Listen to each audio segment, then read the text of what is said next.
안녕하세요. 삐삐와 BSM에 오신 여러분을 환영합니다. 저는 여기 있고 삐삐는 또 여기에 잘 누워 계십니다.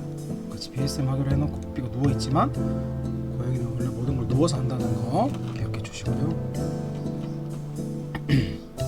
오랜만에 방송하네요. 제가 코로나로 4월 초에 2번의 방송이 휴방되고 그 뒤로는 전체 예배 때는 부활절 설교, 그리고 그 다음 주에는 제가 아브라함 설교를 한다고 요한복음이 없었어요. 그래서 방송이 계속 쉬고 있었다가 다시 우리 요한복음 4장 1절에서 26절 말씀으로 이번 주 설교가 시작되죠. 그래서 삐삐와 BSM 시즌2로 돌아왔습니다. 한 달간 잘 쉬었고요. 여전히 코로나 후유증으로 목이 약간 좋지 않지만 충분히 방송 가능할 것 같아서 방송을 켜봤습니다. 오늘도 그냥 방송 켜두시고 여러분들 알아서 BSM 하시다가 질문 생기시거나 궁금한 것들 있으면 물어봐 주시면 감사하겠습니다. 삐삐와 BSM 시작할게요.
끌로엔님 안녕하세요. 반갑습니다. 끌로엔님 완전 고정으로 와주시는 분이죠. 더 감사하네요.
워낙 오랜만에 방송해가지고 그죠.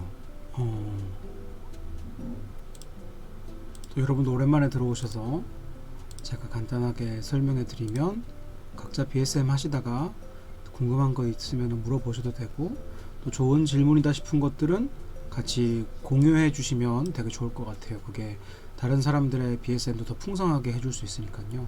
그래서 저도 여기 여러분의 소중한 질문에 응답합니다 라고 해놓고 밑에 제 나름대로 그냥 본문 보면서 궁금했던 점들을 한번 써봤거든요. 야곱보다 더 위대한 사람이라는 표현 우리 잘 안 쓰잖아요. 기독교나 유대교에서 이거 무슨 표현인지도 궁금했고, 물이랑 생수가 똑같은 말인지 다른지도 조금 궁금했고, 대화를 읽어보면 우리는 너무나 당연스럽게 아무렇지 않게 이 대화를 읽고 있지만 실제로는 읽어보면 좀 말이 안 되는 부분들이 많이 있어요. 대화가 뚝뚝 끊어지는데 분명히 우리가 보기엔 그냥 우리가 워낙 이 본문을 익숙하게 알고 있다고 생각하고 설교를 많이 들어놓으니까 질문을 안 던지게 되고 넘어가는 부분들이 많다고 생각되거든요. 그래서 저는 물과 생수 이것도 질문을 한번 던져봤고, 6시에 예수님이 우물에 갔다는데 그 6시가 도대체 몇 시인지도 한번 던져봤고, 이거 왜냐하면 우리 항상 대낮 정오에 물 들어갔다고 생각하잖아요. 그래서 근데 과연 그럴까? 또 찾아봤고, 사마리아가 어떤 곳일까에 대한 질문들이 좀 중요하다고 생각해서 던져봤고, 또 항상 우리는 이 여인이 부정한 여인이라고만 들어왔잖아요. 근데 과연 진짜 부정한 여인일까? 부정한 여인이라는 언급이 한 번도 없어요. 회개하라고 하시지도 않고요. 실제로 간음했던 여인 보고는 8장에 나오는 회개하라고 직접적으로 말씀하시는데 여기는 회개하라는 말씀도 없죠. 그래서 그런 질문들을 한번 던져봤습니다. 여러분도 재밌는 질문들 있으시면 던져봐 주시고, 저도 안 던져본 질문이 있다면 여러분 준 거 중에 한번 해보고 싶어요.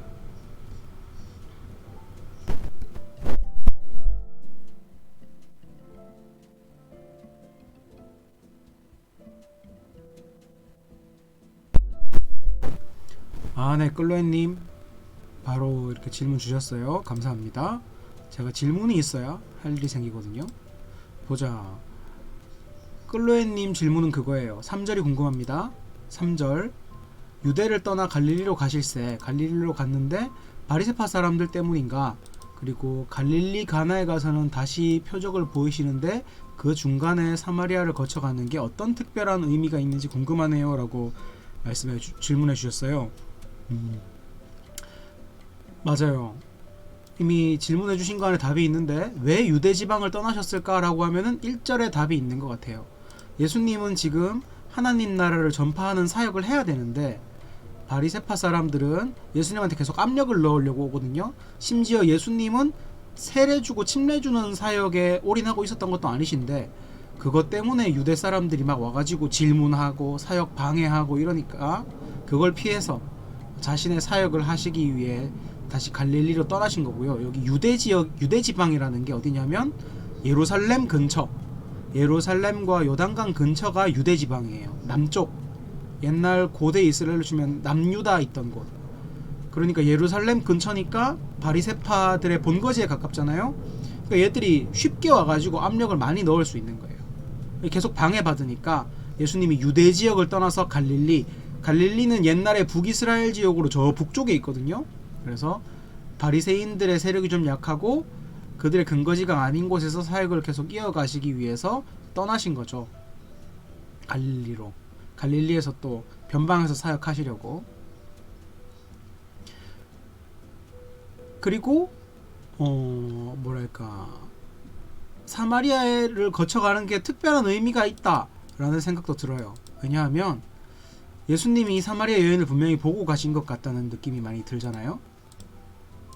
그리고 요한복음의 문맥상 이런 걸 발견할 수 있습니다. 문장 구조상 어떤 걸 발견할 수 있냐면 이거예요. 잘 보일라나?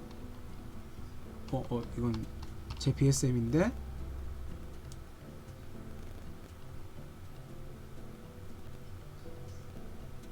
요거 질문은 뭐 신경 쓰지 마시고 요 부분이에요. 자, 한번 볼까요?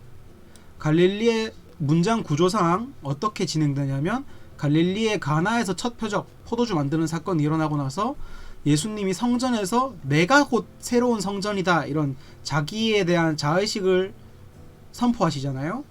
그 다음 이야기가 예수님과 니고데모예요. 니고데모는 누구예요? 거룩하고 당연히 구원받을 줄 아는 유대인 남성인데 자신의 그런 선 지식이나 이런 것 때문에 쉽게 하나님 나라와 성령에 대해 이해하지 못하는 사람이죠. 그리고 예수님과 침례 요한 얘기가 나오고 그 다음에 예수님과 사마리아 여인 얘기가 나와요. 사마리아 여인은 신분상으로는 반대죠. 거룩한 니고데모, 유대인, 남성과 완전히 대비되는 사마리아인, 부정하다고 생각하는 사마리아인이고 심지어 여성이에요. 근데 이 사람도 그 자기의 종교적 선지식 때문에 예수를 바로 깨닫지 못하죠. 그 다음에 예수님의 선지자적 자의식을 밝히시고 그 다음 갈릴리 두 번째 표적이 진행됩니다. 우리가 잘 아는 교차 대칭 구조, 샌드위치 구조라고 하죠. 그래서 여러 사건들이 분명히 있었을 거예요. 근데 이 성경의 저자는 요거를 대비시켜서 보여주고 싶었던 거죠.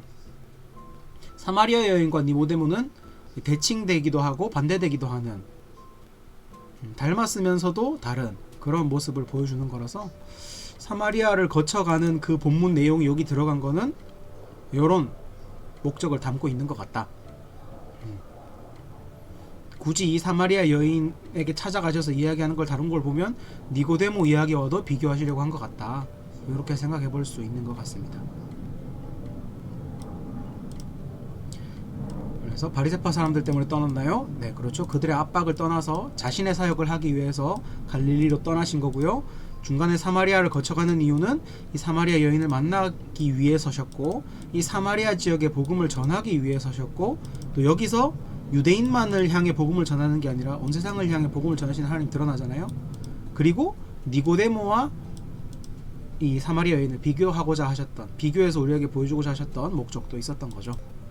네, 클로에님의 질문에 답변이 되었으면 좋겠습니다.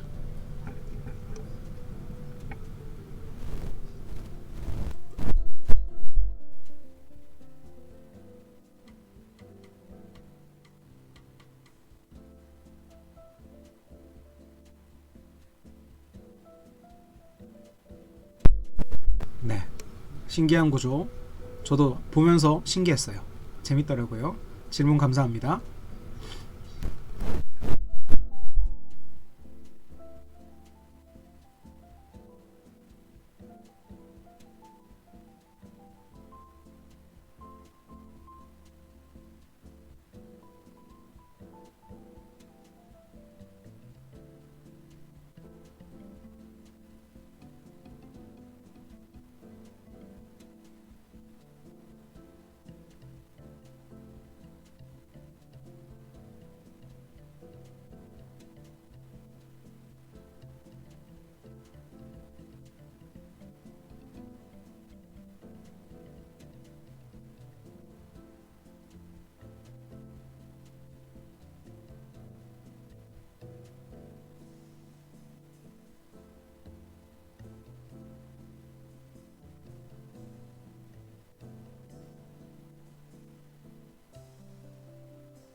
네, 진모리님 질문해 주셨네요. 본문에 나오는 우물도 어떠한 상징을 가지고 있는 것일까요? 있습니다. 있죠. 뭐 우물 자체의 상징이라기보다 사실 어떻게 할까? 이렇게 될 것 같아요. 우물이 있었기 때문에 이들의 대화가 일단 성립이 됐어요. 그죠? 야곱의 우물이 있었기 때문에 예수님이 길 가다 피곤하셔서 우물 곁에서 이제 물을 마시고 싶어서 거기 계셨고 사마리아 여인을 만날 수 있었죠. 그래서 일단 우물이 첫 번째로는 상징의 역할보다 이 만남이 성사될 수 있었던 배경의 역할을 해주죠. 근데 우물은 동시에 상징도 역할을 해요. 그게 뭐냐면 제 질문 중에 물과 생수에 대한 질문이 있었어요. 저는. 근데 우리는 예수님이 물 달라 그러고 여자도 물 달라 그러고 예수님이 생수 준다 그러고 그러니까 뭐 똑같은 말을 하는 것 같잖아요. 하지만 우물은 생수와 대비됩니다. 대비돼요. 왜냐하면 이 7절 9절에 나오는 물은요 휜돌이던가 조휜 보자. 제가 찾았대. 제가 BSM 한번 봐야 되겠어요. 저도 다 외우고 있진 않거든요.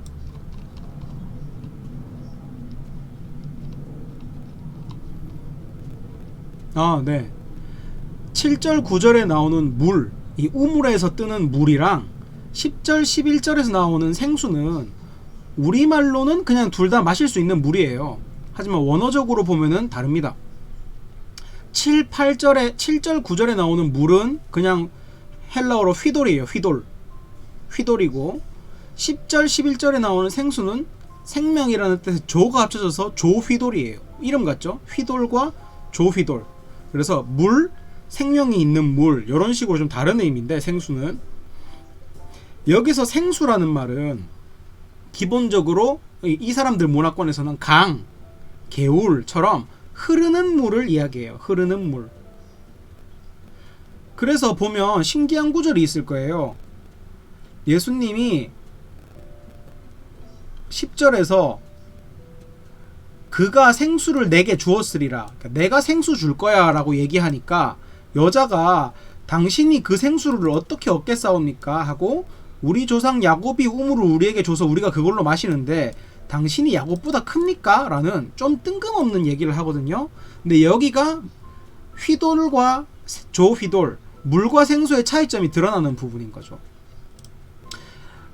예수님이 물을 달 여자한테 내가 생수를 줄 수 있어 라고 이야기했을 때 우리는 그냥 물이라고 생각하지만 이 사람들 문화권에서 생수가 뭐라고요? 강, 흐르는 물, 개울 이런 걸 얘기하는 거예요. 그러니까 여자 입장에서는 아니 자기가 강을 만들 수 있는 사람이라고, 우리에게 개울을 만들어 줄 수 있는 사람이라고 라고 이야기하면서 우리 조상 야곱도 고작해야 고인물, 우물을 통해 가지고 우리한테 물을 공급했는데 자기가 강, 개울을 우리에게 주겠다고?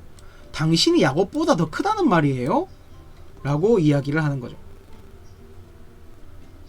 그래서 우물을 이런 점에서 사실 의도하지는 않았지만 그 뭐랄까 우물, 물 해서 사람을 완벽하게 채워줄 수 없는 요 어딨어 13절 나오나요? 이 물을 다시 마시는 자마다 목마려니와 우물은 어쩌면 이런 걸 상징할 수도 있어요. 우리가 마셔도 목마름을 느낄 수밖에 없는 세상적 차원의 어떤 채우는 부분, 혹은 예수 그리스도가 아닌 어떤 다른 것으로 스스로를 채우고 삶을 바꾸려고 하는 부분을 우물은 상징할 수도 있고요. 그리고 이에 반대되는 생수가 바로 예수님이 말씀하시는 성령이죠. 그래서 요거는 물과 생수의 원어 차이를 볼 때 알 수 있는 부분. 그래서 물은 물이지만 우물을 통해, 고인물을 통해 공급하는 그 야곱과 그 전통 신앙, 이거랑 예수님의 생수, 흐르는 강을 주는 마르지 않는 개울 같은 예수님이 주시는 그 생명, 요 두 개를 비교하는 부분이고요. 그리고 좀 신기한 게 우리 조상 아브라함보다 더 큽니까? 라던가 모세보다 큽니까? 라는 이야기는 하는데 여기는 야곱보다 왜 크냐는 얘기가 나오죠. 요 부분은 여기 배경이 사마리아잖아요.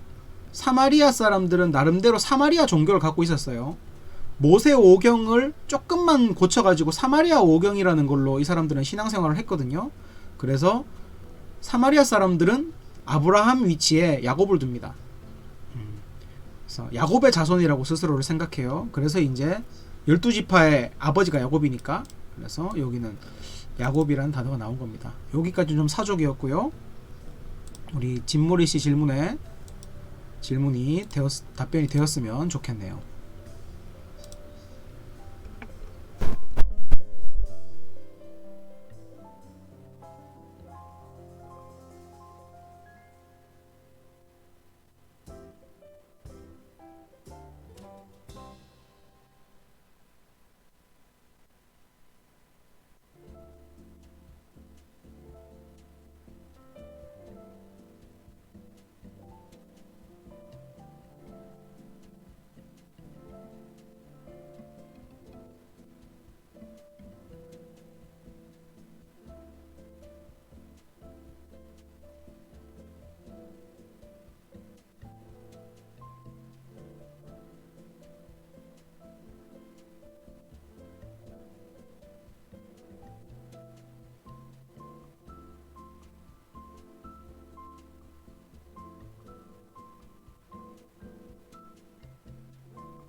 네, 진무리님 질문 또 하나 주셨는데, 여인에게 남편이 없다고 이야기하는 이유는 무엇인가요? 사마리아 여인의 부정함을 밝히기 위해서 언급하신 걸까요? 라는 질문을 주셨어요. 야, 이게 저도 약간 난제입니다. 그 이유가 뭐냐면 좀 크게 두 가지로 해석될 수 있기 때문이에요.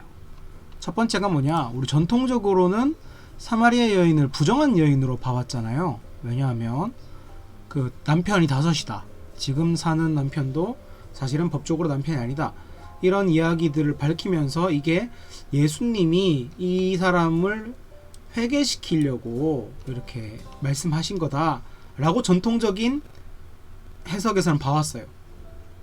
그래서 여기서 전통적으로 이 여자가 부정하다고 보니까 6시에 있었다 그러니까 이걸 유대식 6시로 이해하고 여자가 사람들을 피해서 낮에 물을 뜨러 갔다, 이런 식으로 해석이 나온 거예요.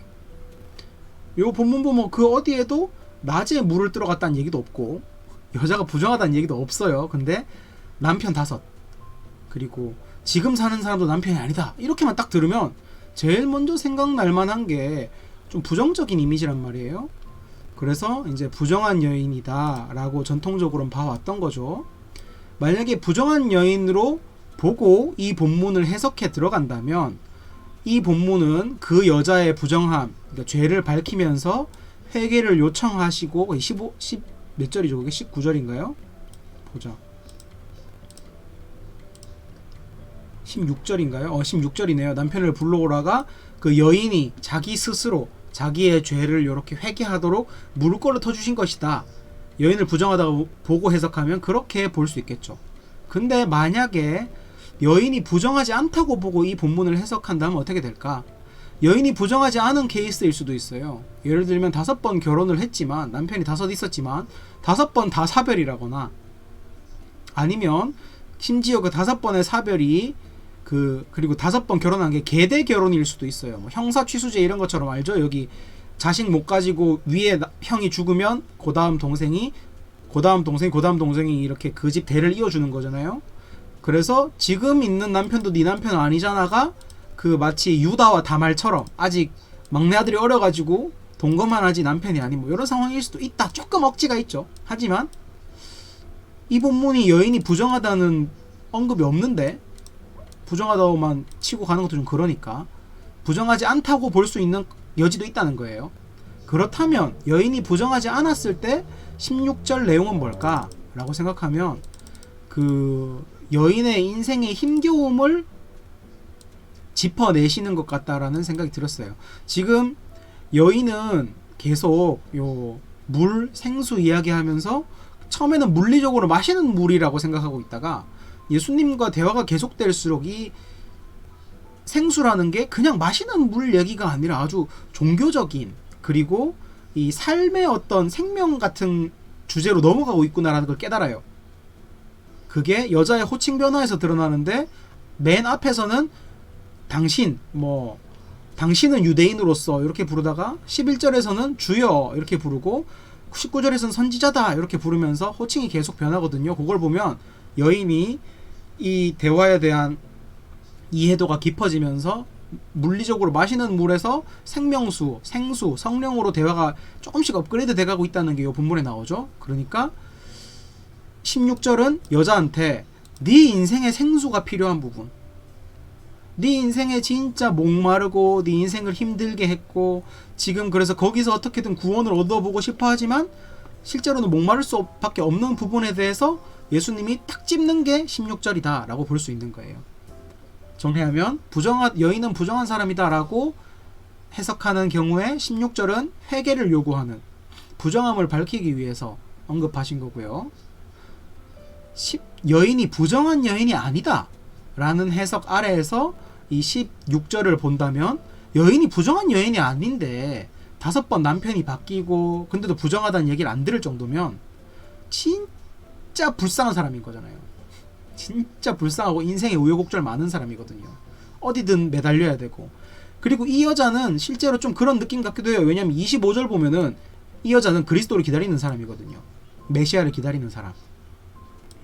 자기 삶이 너무 힘드니까 그 메시아 신앙, 사마리아 사람들도 메시아 신앙이 있어요.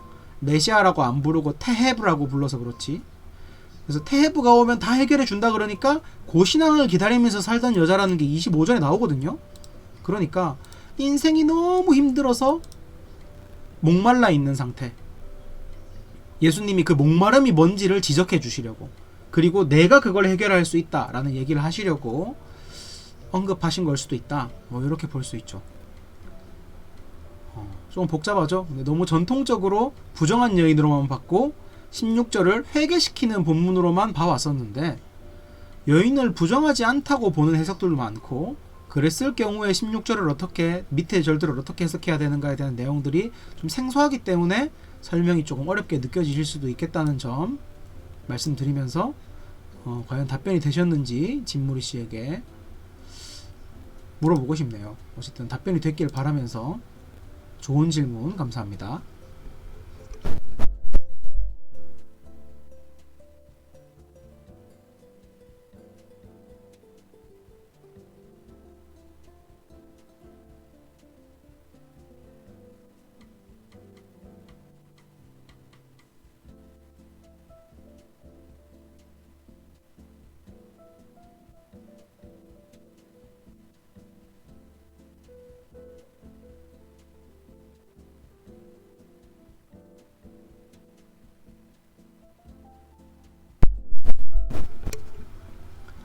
맞아요. 그죠? 저도 어렸을 때부터 당연히 사마리아 여인은 부정한 여인이다 라고 초점을 맞춘 설교들을 많이 들어왔어요.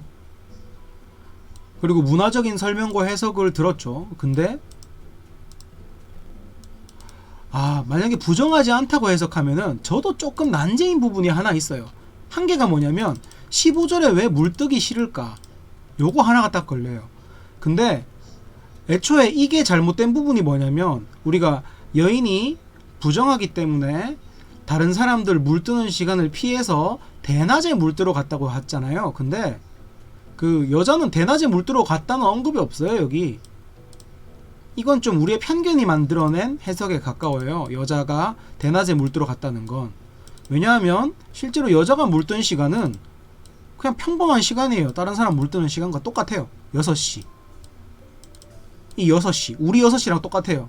로마 시간으로 오전 6시거나 오후 6시거나. 근데 예수님이 하루 종일 걷다가 피곤했으니까 오후 6시겠죠?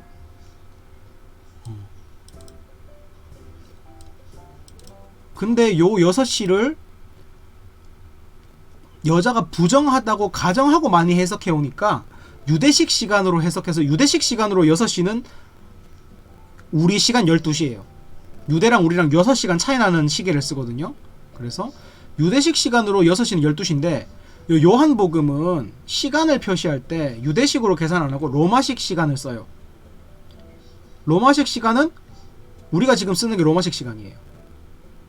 우리가 1시, 2시, 3시 하는 게 로마 1시, 2시, 3시예요. 그러니까 애초에 6절을 여인이 부정한 여인이기 때문에 사람들의 눈치를 받기 싫어서 눈총을 피해서 아무도 물뜨지 않는 대낮, 낮 12시, 유대 시간으로 6시에 물들어 갔다고 해석하는 것 자체가 그 좀 선후가 잘못된 해석이라는 거죠.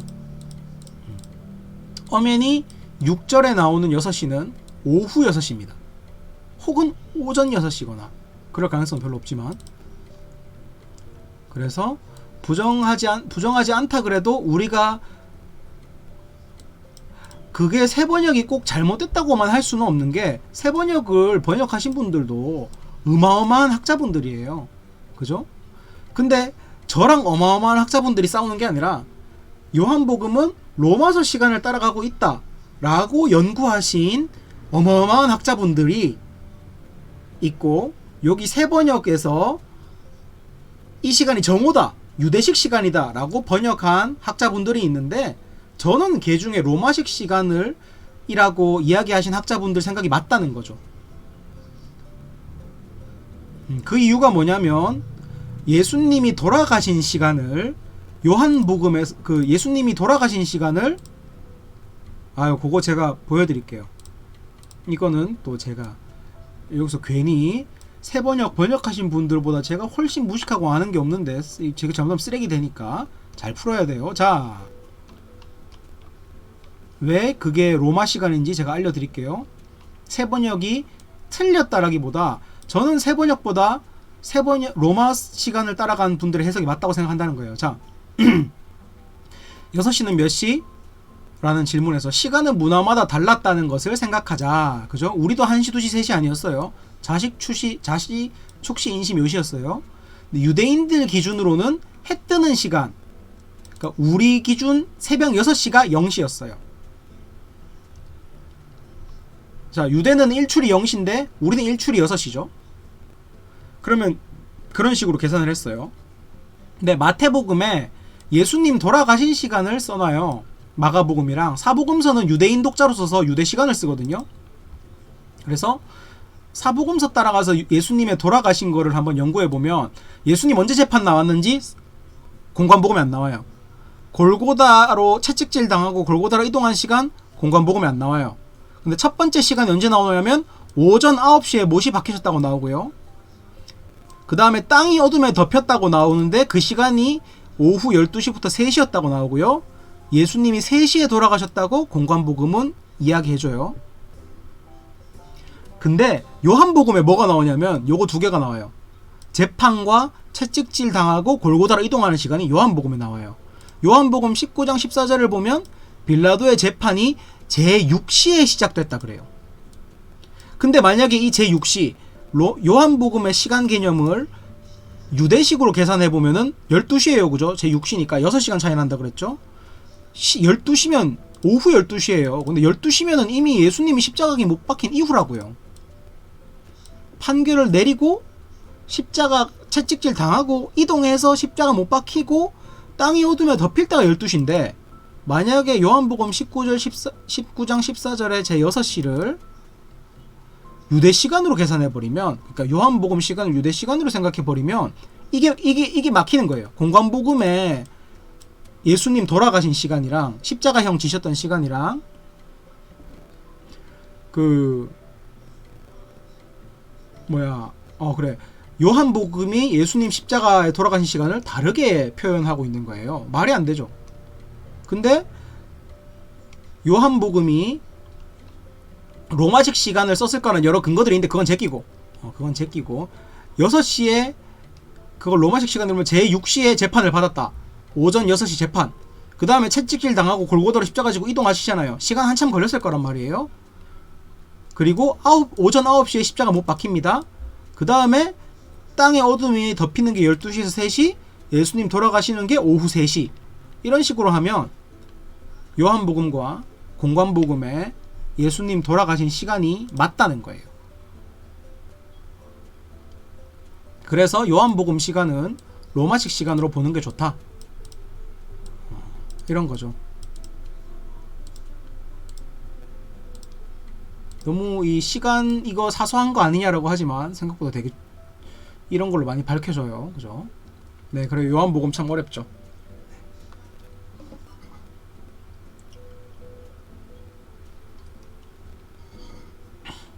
어쨌든 뭐 제 설명이 좀 부족하셨던 분들은 궁금하시면 제가 개인적으로 알려드릴 테니까 로마식 시간으로 보는 게 맞다.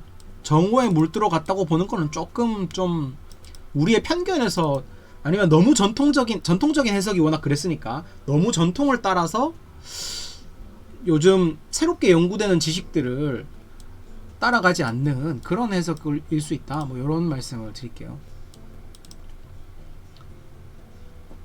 BSM 방송을 들으면서 머리와 마음이 편해지기를 바라시지만 오히려 머리가 아파졌을 수도.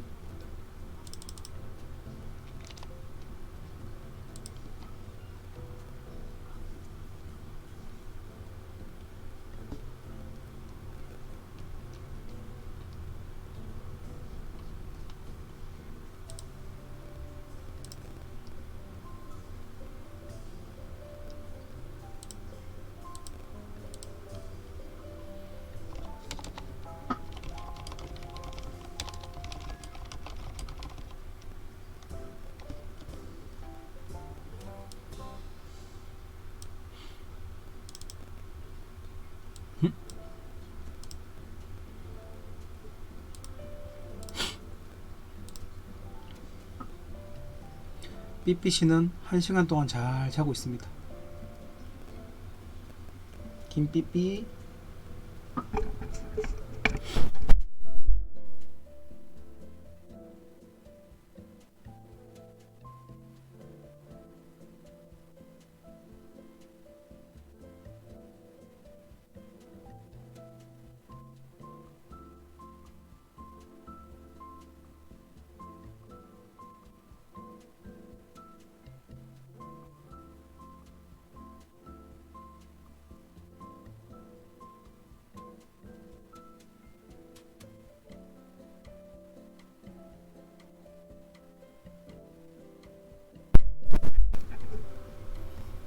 아, 진모리님 감사합니다.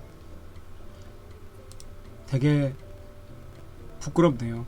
제 자료와 식견은 저희 고명하신 교수님들로부터 비싼 돈 주고 사온 거니까 저의 능력이라기보다 저를 학교에 보내주고 학비를 보태주신 우리 성도분들의 능력이다, 이렇게 생각해 주시면 좋을 것 같고, 식견은 제 거라고 하죠. 감사합니다.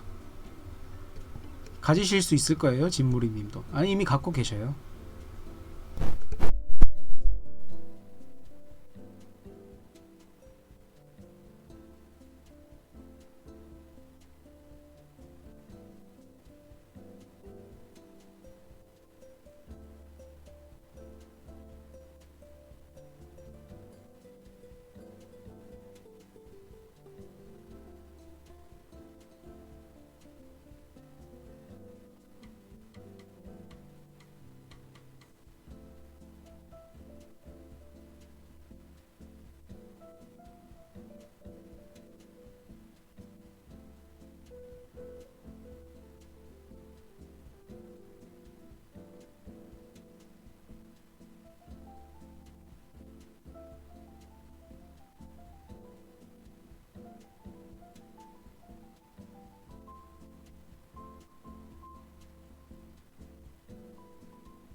네, 제가 잠깐 물 좀 가지고 올게요. 우리 삐삐씨가 방송 자리를 지켜주실 거예요. 아, 진무리님 금방 갔다 올게요.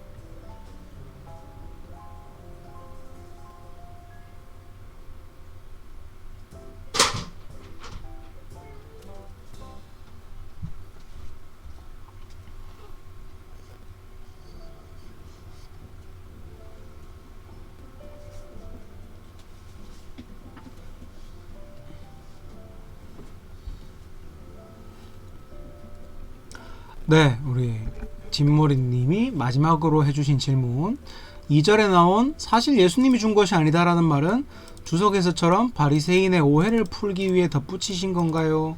예수님이 침례를 베푸신 것과 제자들이 침례를 베푼 것 차이가 있나요? 사실 겉으로 보면 없을 수도 있어요. 왜냐하면 침례라는 게 누군가의 제자가 되거나 그 공동체에 소속되는 거잖아요. 이때도 그런 의미였거든요. 그러니까 예수님의 제자들이 베푼 침례는 결국 예수님 이름으로 베풀어진 침례가 맞긴 한 거죠, 겉으로 보면. 하지만 여기 차이점이 있는데, 예수님의 침례를 제자들이 베풀었지만 제자들은 지금 예수님 사역이 뭔지 이해를 잘 못하고 있잖아요. 예수님은 지금 막 당신의 공동체를 막 만들어 가지고 세력을 넓히고 이러실 생각이 없어요. 다른 공동체들과 종교적인 세를 불려서 이렇게 부딪힐 그럴 생각이 없으셔요. 예수님은 단지 이 땅에 하나님의 메시아가 왔고 하나님 나라가 왔다라는 것을 밝히는 사역을 계속하고 계셔요. 예수님이 가장 포인트를 두고 있는 부분은 뭐다? 침례를 베풀어서 지금 당장 어떤 공동체를 만들어 보겠다라기보다 메시아가 왔음을 알리고 메시아의 하나님 나라를 선포하는 것에 이제 주로 초점을 두는 거죠. 근데 제자들이 베푼 것이다 라는 것은 그 지금 바리새파들이 예수님을 쫓아와가지고 막 이런 이유 중에 하나가 저 예수라는 예수파가 커지고 있는데 예수파 사람들이 되게 적극적으로 자기 파를 불리고 영입하고 있는데 쟤네 우리랑 맞는 놈일까 부딪힐 놈일까 이게 되게 궁금한 거잖아요. 근데 예수님 관심은 그게 아니란 거예요. 제자들 관심은 그거였을지언정. 예수님의 제자들은 예수님을 향한 몰 이해가 아직 있기 때문에 부족한 이해가 있기 때문에 그 세력을 넓히고 있고 바리새인들이 걱정했던 그 세력 싸움이나 뭐 과연 우리랑 같이 할 만한 애들인가 여기에 그런 데 부딪힐 만한 일을 하고 있다지만 예수님이 사실 그런 목적이 아니었다라는 걸 이제는 밝히시는 거죠. 그 예수님은 그것 귀찮아서 떠나시잖아요. 계속 세력 안 불리시고. 그래서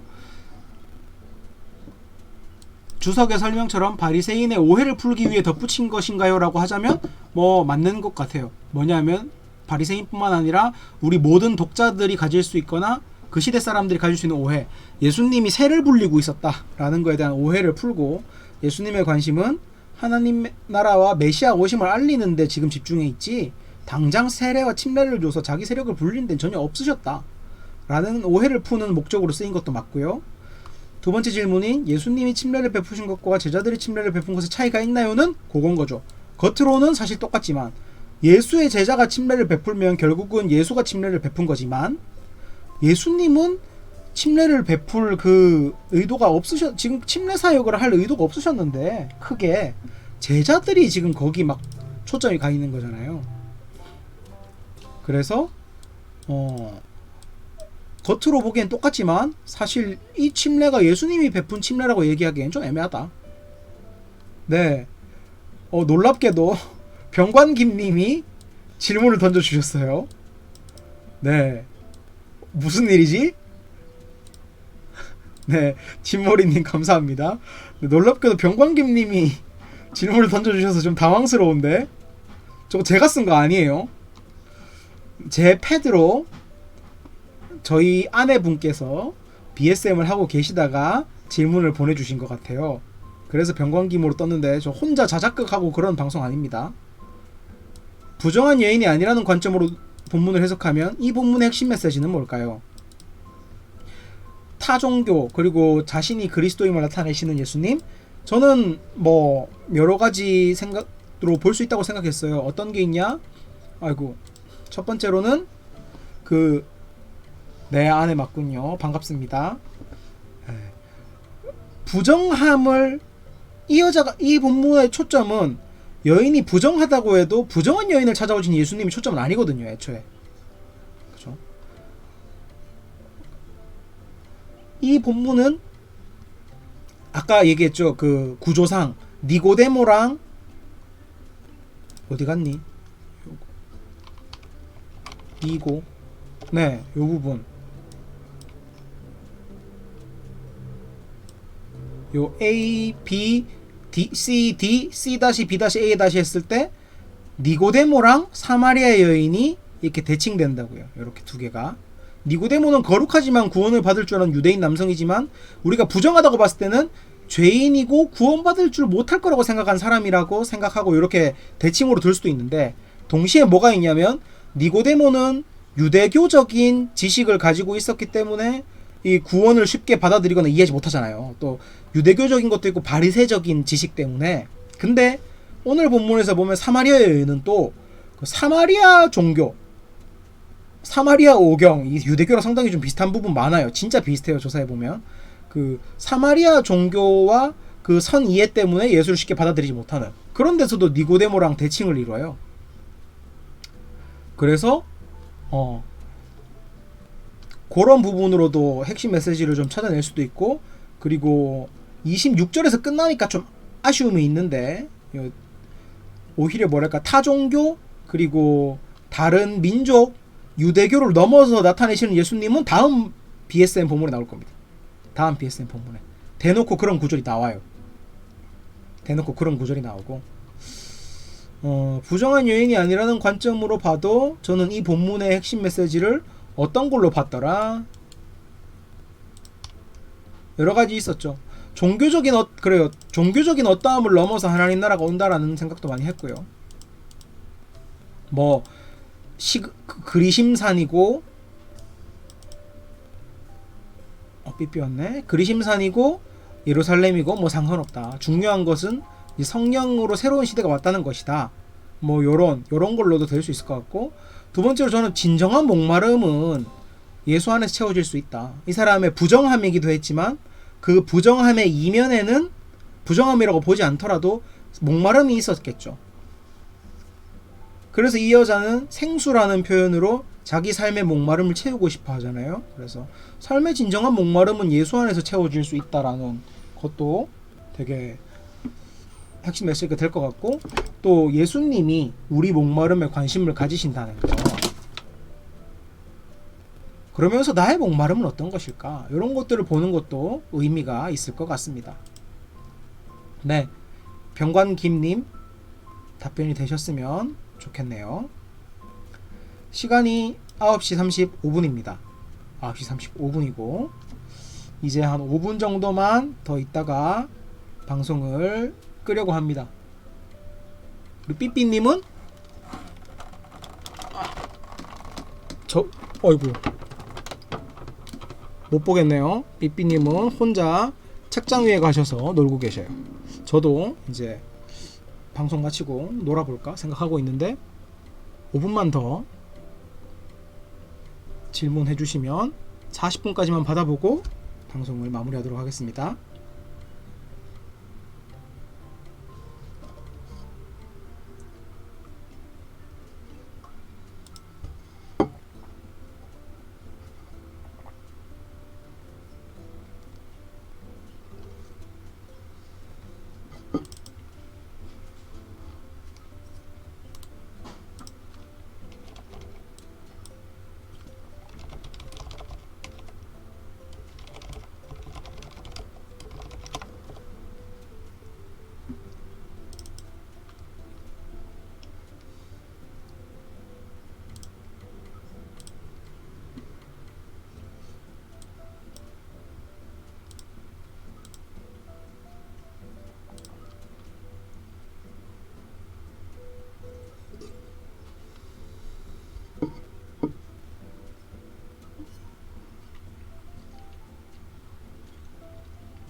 네, 끌로엔님 좋은 질문 감사합니다. 맞아요. 오늘 본문은 사마리아에 대한 이해가 조금 있어야 사마리아에 대한 이해가 조금 있어야 연구할 수 있는 본문이겠다라는 생각도 들었어요. 근데 우리 BSM 하면서 여러분 그런 거 많이 발견하셨죠? 바리새인들이 욕 되게 많이 먹긴 하는데 걔네 진짜 답도 없는 쓰레기들은 아니었다. 이런 거 우리 BSM 하면서 많이 발견하잖아요. 워낙 예수님을 대적했기 때문에 욕을 많이 먹었던 거지 진짜 나쁜 놈들이라기보다 되게 열정 있는 사람들이었다는 거 발견했잖아요. 사마리아도 좀 그렇게 보셔야 됩니다. 우리 주석에 보면 어떤 주석들에 보면 사마리아 사람들이 알지 못하는 것을 예배하는 우상숭배자들이라고 하고 그래서 유대인들이 되게 멸시했다 라고 해놓은 주석들이 되게 많이 있는데 그거는 좀 뭐랄까 약간 옛날 주석이다 이렇게 생각할 수 있을 것 같아요. 옛날 주석이기도 하고 조금은 좀 친유대교적인 주석이다 라고 생각할 수 있습니다. 그들이 알지 못하는 것을 예배하고 우상숭배하고 있다라는 것은 대부분 경우 열왕기하 17장을 배경으로 그런 이야기들을 해요. 왜냐하면 열왕기하 17장이 사마리아가 생긴 거에 대한 내용을 이야기해 주는 거거든요. 아시리아 제국이 북이스라엘을 멸망시킨 다음에 아시리아 제국은 그 자기들이 정복한 나라를 다스리는 방법이 악독했어요. 나라를 정신을 짓밟아 버려가지고 자기들 말을 잘 듣게 만들려고 고향을 섞어버리고 이주시켜서 종교를 섞어버렸거든요. 그래서 북이스라엘이 침략당해서 멸망당했을 때 바벨론으로 아수르로 끌려가면서 한 반쯤 끌려갔고 어느 정도 남아있었고 열왕기 하에 보면은 다른 지역 사람들을 끌고 와서 섞어버렸다. 원래 북이스라엘 땅이었던 곳의 사람들을. 그래서 거기에 이제 그때 왔던 외국인들이 우상 많이 들고 와가지고 막 기존 이스라엘 종교랑 섞여서 우상 숭배를 하게 됐다. 뭐 요런 내용이 있는 주석들 같은 경우에는요, 제가 얘기 드렸죠? 좀 옛날 주석이거나 아니면 친유대교적인 주석이다. 이렇게 생각하시면 됩니다. 그 이유가 뭐냐면 애초에 사마리아인의 기원에 대해서는 3가지 기원이 있어요. 물론 셋 다 확실하진 않습니다. 근데 그 3가지 기원이 뭐냐면 하나가 아까 끌로에님이 질문해 주셨던 그리고 보셨던 주석에 나왔던 거 열왕기하 17절을 바탕으로 아시리아에 패망해가지고 외국인들이랑 피랑 종교가 섞여버려서 우상숭배하게 된 자들이 사마리아인이다. 요렇게 보는 거는 유대인들이 사마리아인들을 그런 취급을 했어요. 유대인들이 사마리아인들을 그런 취급을 했던 거고, 사마리아인들은 스스로를 누구라고 생각하냐면 자신들이야말로 북이스라엘이 멸망하고 나서도 이스라엘 땅에 남아서 이스라엘 종교를 지키던 유일한 자들이다. 그래서 사마리아인이라는 말은 어원이 애초에 쇼메림 사마리아인이라서 사마리아가 된 건데, 쇼메림이라는 뜻은 준수자라는 뜻이에요. 준수자들. 그러니까 사마리아인들은 스스로를 우리가 유일하게 이스라엘 정통 종교를 준수하고 있는 자들이다. 이런 거죠. 그러니까 그게 사마리아인들이 내세우는 견해. 우상숭배 아니고 우리는 이스라엘 종교를 잘 지키고 있어. 그리고 마지막이 요세푸스의 기록인데 뭐 이것도 유대교랑 비슷합니다. 근데 그들이 알지 못하는 것을 예배합니다라고 했을 때 이거는 사마리아인들이라기보다 당시에 사마리아 지역에서 살던 사람들이 외국인이 섞였으니까 그렇게 많이 살았던 거예요. 근데 오늘 본문에 나오는 사마리아인은요, 사마리아 지역에 살던 모든 사람들로 보기엔 좀 어려워요. 왜냐하면 오늘 본문을 봤을 때 여인과의 문답에서는 사마리아 종교에 대한 얘기가 나오잖아요. 근데 이 사마리아 종교에 대한 연구들이 현대에는 되게 많이 진행이 됐어요. 사마리아 오경, 사마리아 역대기, 사마리아 여호수아서 이렇게 해가지고 이슬람교랑 기독교랑 모세 오경이랑 이런 거 비슷하듯이 사마리아 종교도 유대교랑 비슷하거든요. 모세 오경 거의 똑같아요. 다만 모세오경이 거의 똑같은데 좀 자기들한테 유리하게 좀 고친 게 몇 군데 있을 뿐이에요. 그래서 당시 사마리아 종교의 이 여인이 이야기하는 사마리아 종교의 모습을 한번 정리해보면은 내용이 이래요. 1번 하나님만이 유일신이다. 2번 모세는 유일한 하나님의 선지자다. 3번 사마리아 오경만 하나님의 계시다. 4번 요건 좀 자기들이 나름대로 한 거죠. 사마리아 종교에서 조상들이 예배하는 산 그리심 산만 유일한 성소다. 5번 천지 창조 이후에 6천년이 지나면 메시아가 와서 그 사람들 단어로는 타헤브가 와서 새로운 통치를 시작한다. 이게 사마리아 종교의 근간이에요. 거의 유대교랑 비슷해요. 우상숭배 이런 거 아니에요. 얘네도 10계명이 있어요. 심지어 10계명이 있어요. 제가 부정한 여인으로 보기도 어렵다 싶었던 게 얘네도 10계명이 있는데 저 정도 부정하면 벌써 맞아 죽었겠다 이런 생각해서 그런 거거든요. 그래서 그 주석 사마리아인들이 우상숭배를 하고 있었다 라고 하는 주석들은 좀 옛날 주석이거나 친유대교적으로 약간은 좀 현대에 나온 사마리아 종교에 대한 좀 구체적인 상황을 다루지 않은 그런 거고, 사마리아 사람들은 실제로 이스라엘 뿌리를 뒀기 때문에 유대교와 아주 비슷한 진짜 비슷한 성소라든가 메시아의 이름이라든가 또 아브라함 대신에 야곱을 자기들 아버지라고 여긴다는 그 몇 가지를 빼고는 상당히 많은 부분에서 유대교와 흡사한 종교를 가지고 있었습니다.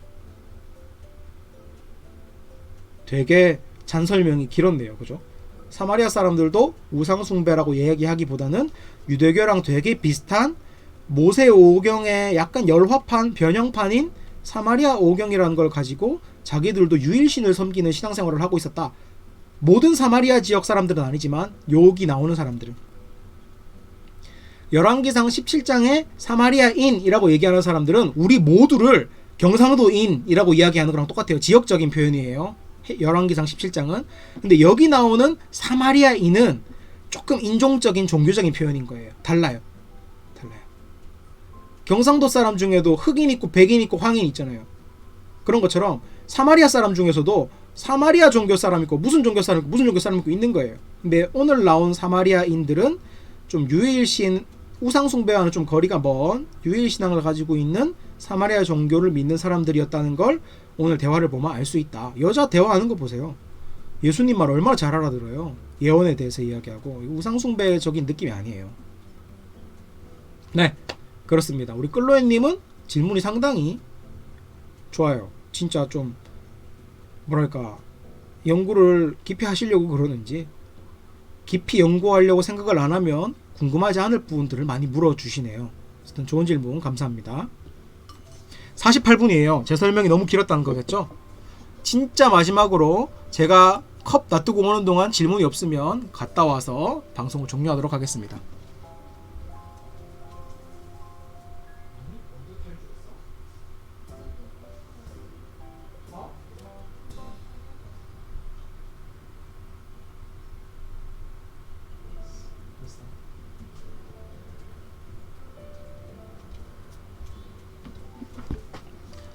네, 끌로에님 질문 감사드리고 오늘도 많은 분들 함께 해주셔서 감사하고요. 이 채널이 제가 비록 많이 쉬다 왔지만 이 채널은 저의 열정도 있어야겠죠. 하지만 여러분의 말씀을 향한 열정으로 운영되고 함께 만들어가는 채널이기 때문에 역시나 여러분의 열정이 식지 않아서 오늘도 많은 분들이 함께 해주셨다는 것을 느끼게 되었습니다. 함께 해주셔서 감사하고 우리 이번 주 설교 듣고 다음 주 BSM 사마리아 여인 2편 때 또 다시 만났으면 좋겠습니다. 그럼 다들 안녕.